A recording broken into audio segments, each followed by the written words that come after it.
1991 সালের জাতীয় সংসদ নির্বাচনে বিএনপি ক্ষমতায় আসে এবং বেগম খালেদা জিয়া দেশের প্রথম মহিলা প্রধানমন্ত্রী হন।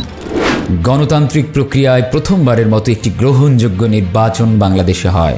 সংসদীয় গণতন্ত্র প্রতিষ্ঠা এবং তত্ত্বাবধায়ক সরকারের অধীনে নির্বাচনের ব্যবস্থা করা হয়। ছাত্র শ্রমিক জনতা যে ধরনের নির্বাচন চেয়েছিল সেই নির্বাচন জাতি পেয়েছে। বেসরকারীকরণ, অর্থনৈতিক উদারীকরণ এবং ঋণগ্রস্ত অর্থনীতির পুনর্গঠন করার জন্য বিভিন্ন আইন বাস্তবায়ন করে বিএনপি। আওয়ামী লীগ এবং অন্যান্য রাজনৈতিক দলগুলো এই বিষয়ে আন্দোলন করে বিএনপিকে হটানোর চেষ্টা করে। 1996 সালের নির্বাচনে আওয়ামী লীগ ক্ষমতায় আসে, তবে বিএনপি সংসদে প্রধান বিরোধী দলের ভূমিকা পালন করে। বিরোধী দলের ভূমিকা পালন করার মাধ্যমে বিএনপি রাজনৈতিক সহিংসতা করতে থাকে। এই সময়ে প্রধান বিরোধী দল হিসেবে বিএনপির কার্যক্রম অত্যন্ত নিন্দনীয়।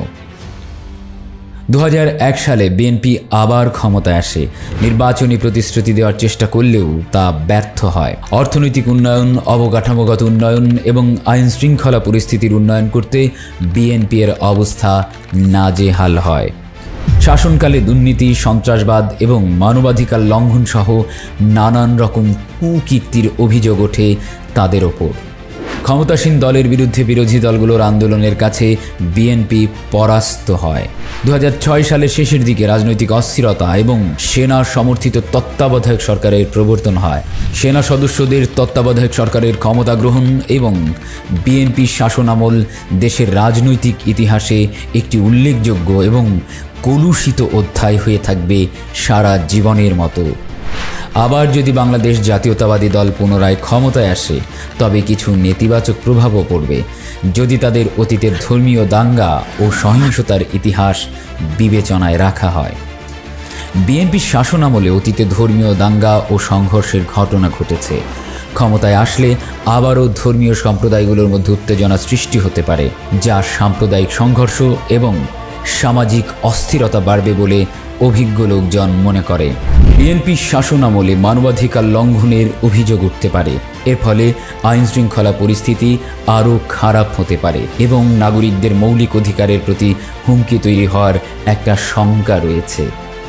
পূর্বে বিএনপি ক্ষমতায় থাকাকালীন সময়ে অর্থনৈতিক ক্ষেত্রে দুর্নীতি ও অব্যবস্থাপনার অভিযোগ ছিল। পুনরায় ক্ষমতায় এলে একই ধরনের সমস্যাগুলি দেখা দিতে পারে, যা অর্থনৈতিক অস্থিরতা এবং নাগরিকদের জীবনযাত্রার মানকে প্রভাবিত করতে পারে।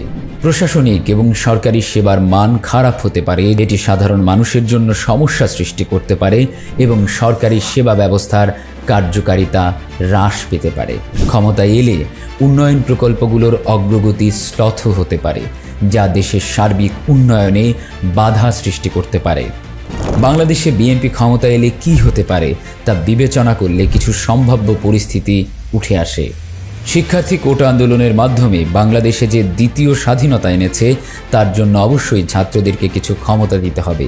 এক্ষেত্রে বিএনপিকে অবশ্যই খেয়াল রাখতে হবে। বিএনপি তাদের অর্থনৈতিক পরিকল্পনায় পরিবর্তন আনতে পারে, যা বেকারত্ব কমানো, অবকাঠামোগত উন্নয়ন এবং সামাজিক সুরক্ষা প্রকল্পের মাধ্যমে অর্থনৈতিক উন্নতি করতে সহায়তা করবে।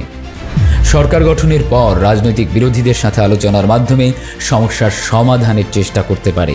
নতুন সরকার অবশ্যই বর্তমান সরকারের কর্মকর্তাদের পরিবর্তন করবে এবং প্রশাসনিক সংস্কার আনবে।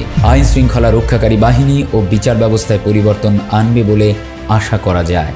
যেই নতুন করে ক্ষমতায় আসুক না কেন, কার্যকরভাবে সমস্যাগুলোর সমাধান করতে হবে এবং বিএনপিকে চেষ্টা করতে হবে তাদের প্রতি সমর্থন বৃদ্ধি করানোর এবং রাজনৈতিক স্থিতিশীলতা ফেরানোর। পরিশেষে নতুন যে সরকারি আসুক, বিএনপি বা নতুন কেউ, তারা এলে তাদের কার্যকর পরিচালনা এবং সমস্যাগুলোর সমাধান তাদের সফলতা এবং দেশের স্থিতিশীলতার উপর প্রভাব ফেলবে। 2024 সালে শিক্ষার্থীরা সরকারের বিরুদ্ধে কোটা আন্দোলন সহ অন্যান্য সমস্যা নিয়ে ব্যাপক প্রতিবাদ ও আন্দোলন শুরু করে। এই আন্দোলন জনমতকে শক্তিশালী করে এবং সরকারকে চাপের মধ্যে ফেলে দেয়। বিএনপি এবং জামায়াত ইসলামী আন্দোলনের কৃতিত্ব নিজেদের নামে তুলে নেওয়ার চেষ্টা করছে। যদিও তারা মূলত আন্দোলনের শুরুতে জড়িত ছিল না। বিএনপি এবং জামায়াত ইসলামী সরকারের পতনের প্রেক্ষাপটে যে ভূমিকা পালন করেছে তার সাথে সাথে একটি গুরুত্বপূর্ণ বিষয় হলো যে তারা এই আন্দোলনকে নিজেদের রাজনৈতিক উদ্দেশ্যে ব্যবহার করছে। শিক্ষার্থীরা মনে করেন যে তাদের আন্দোলনের প্রকৃত কৃতিত্ব তাদেরই এবং রাজনৈতিক দলের এই কৃতিত্ব দাবি করার প্রক্রিয়া এসব নেতিবাচক দিক বিবেচনায় রেখে বিএনপি আবারও ক্ষমতায় এলে কিছু ঝুঁকি ও চ্যালেঞ্জ মোকাবেলা করতে হতে পারে, যা দেশের স্থিতিশীলতা এবং সুশাসনের ওপরও প্রভাব ফেলবে। ইতিহাস থেকে শিক্ষা নিয়ে আমাদের উচিত ভবিষ্যতের পথ তৈরি করা। আমাদের সাথে থাকার জন্য ধন্যবাদ। যদি আপনাদের এই ডকুমেন্টারি ভালো লেগে থাকে তবে চ্যানেলটি সাবস্ক্রাইব করতে ভুলবেন না এবং শেয়ার করে অন্যদের কাছে পৌঁছে দিন।